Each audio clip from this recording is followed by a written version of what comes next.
E a gente, é o seguinte, o dólar alto tem feito muita gente desistir de viajar para o exterior. Nos 4 primeiros meses do ano, os gastos dos brasileiros lá fora caíram 10% em relação ao mesmo período do ano passado. Ainda assim, se comparado com o que o turista estrangeiro gasta aqui dentro, o saldo tem sido negativo para o Brasil há 15 anos, ou seja, desde 2005. Quem vai trazer os detalhes desse levantamento exclusivo da Fundação Instituto de Pesquisas Econômicas, a FIP, é a Priscila Yazbek. Priscila, bom dia para você. O dólar desanima a viajar lá para fora, né? Mas o turista estrangeiro também não tem gastado aqui assim essa maravilha não, né? Isso mesmo, Burnier, bom dia a todos. Então, nesse começo de ano, a gente teve um saldo negativo, né? Os brasileiros gastaram mais lá fora do que os estrangeiros aqui dentro. O dólar influencia, né? A gente está com o dólar oscilando entre R$ 3,80, R$ 3,90. Em maio chegou a passar de R$ 4,00, isso desanima os brasileiros a viajarem. Tem também o contexto de crise, né? Com crise econômica, as pessoas acabam viajando menos para fora e menos turistas vêm ao país. A gente vai mostrar, então, os detalhes desse levantamento que foi feito pela FIP. E o que a gente vê, então, é que desde 2005, a gente só acumula saldos negativos nessa balança aí do turismo, do gasto de turistas no exterior. Então, significa que o brasileiro, desde 2005, nos últimos 15 anos, acabou gastando mais lá fora do que o turista estrangeiro aqui dentro. E a gente vai ver também uma segunda tela que mostra a quantidade de turistas que vêm ao Brasil. Então, em 2018, que é o dado mais recente, foram 6.600.000 turistas que vieram ao país. A maioria deles veio da Argentina, depois dos Estados Unidos, Chile, Paraguai e Uruguai. E esse número de 6,6 milhões é um recorde, porém, ainda fica abaixo de outras potências do turismo, como, por exemplo, Estados Unidos e França, que recebem cerca de 70, 80 milhões de turistas por ano. A gente está bem abaixo desses países. E é sobre isso que eu vou conversar agora com o Luiz Trigo, que é professor de turismo da Escola de Artes e Ciências e Humanidades da USP. Professor, o que impressiona quando a gente vê esses dados é que o Brasil é um país belíssimo, um dos países com o maior número de riquezas naturais do mundo, e ainda assim a gente tem um saldo negativo aí nesse balanço quando a gente olha os gastos de turistas. Por que isso acontece? Bom dia. Em primeiro lugar, a matéria-prima não é produto. A gente precisa que essas paisagens, essa cultura, ela seja viabilizada às pessoas, sejam aos brasileiros ou aos turistas. Isso implica em infraestrutura, isso implica em políticas específicas na área, divulgação e qualidade de serviço, além de preços competitivos. A gente tem, então, agora uma meta, né, que o governo traçou de dobrar esse número de turistas, né? O presidente Jair Bolsonaro pretende chegar a 12 milhões de turistas até o fim da gestão dele, em 2022. É possível bater essa meta e quais são os caminhos para chegar lá?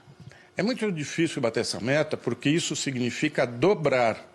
Para dobrar o número de estrangeiros vindo ao Brasil, é preciso dobrar o número de voos, é preciso que as estradas tragam muito mais argentinos, uruguaios, etc.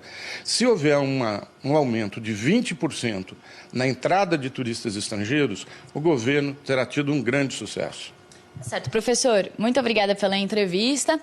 Então, Burnier, alguns caminhos aí traçados pelo professor. Lembrando que o turismo é muito importante para a economia, né? O professor estava comentando que tem alguns países que chegam a ter 7% a 8% do PIB ligados ao turismo, né? Aqui a gente tem alguns dados mais, ainda não são tão compilados, tão bem compilados, mas não passa de 2% do PIB. Então, é um setor importante para a economia, poderia ser muito mais se a gente tivesse essas políticas caminhando por aqui. Volto com você.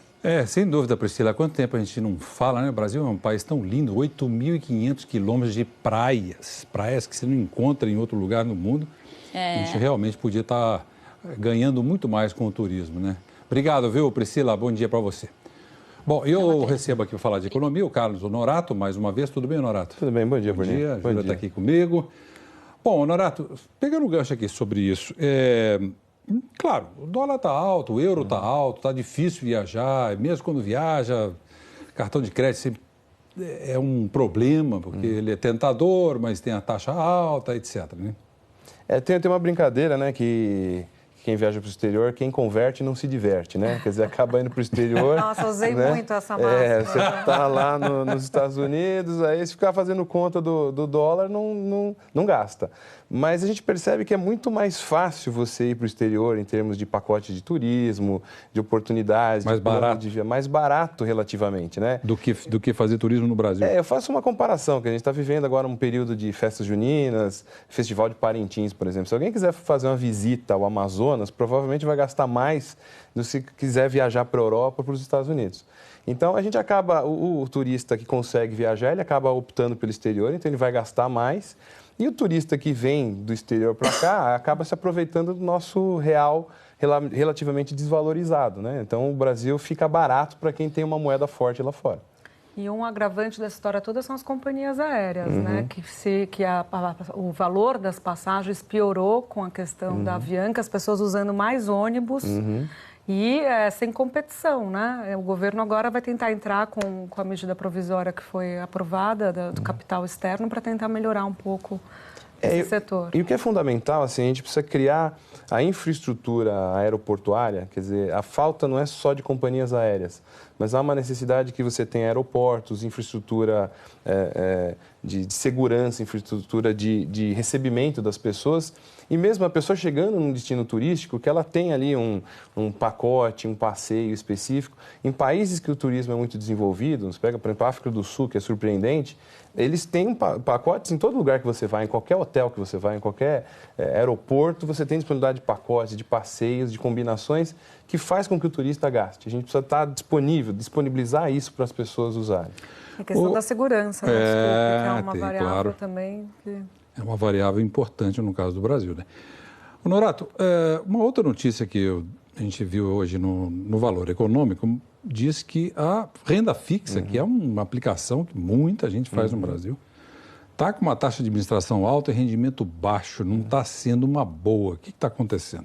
Pensa o seguinte, a renda fixa é uma modalidade de investimento que vem basicamente atrelada aos fundos dos bancos, é o que a gente chama de CDI, né? Certificado de Depósito Interbancário.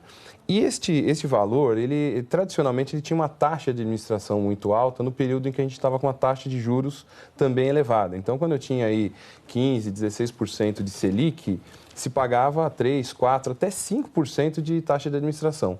À medida que o juros está caindo, quer dizer, a diferença entre o que eu ganho e o que eu pago de taxa de administração começa a ficar muito alto, né?